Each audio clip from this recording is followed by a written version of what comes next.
Alright, it's Kelsey and this is my review of the Wusthof 5-inch Santoku knife. Now this has been my favorite knife for years, and that's for a couple of reasons. First being that Wusthof is such a great quality brand.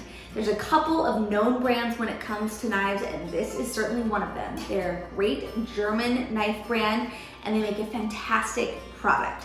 So the reason I like this particular knife so much is because of the size.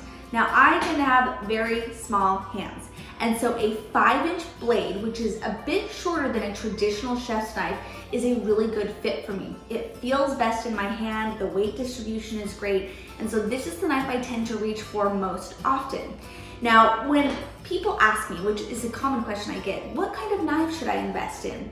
It's kind of a tough question for me to answer because ultimately you should invest in a good quality knife that feels best in your hand. And what feels best to me might be something different than what feels best for you. So if at all possible, if you're able to take a knife skills class or go into a store like a Williams-Sonoma or a Sur La Table and actually hold the knife in your hand and use it to slice some vegetables or something like that, that's honestly going to be the best indicator for the best knife for you, or even purchasing a knife where you can return it if it's not a great fit. But this one happens to be my favorite. I really like the fact that there are the little air pockets here, which prevent the vegetables from sticking to the side of my knife.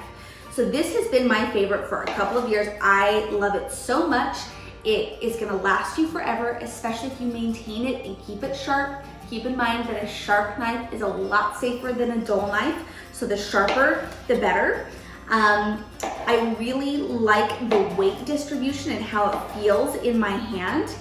I just can't recommend that enough, that everyone's gonna feel something a little different when it comes to using a knife. So you'll want to hold it, you'll want to use it and make sure that feels best to you. But at the end of the day, I really recommend investing in at least one really good knife and something that is going to be used every day. I would say a 5-inch to an 8-inch blade is going to be ideal, but for me, 5 inches is the way to go.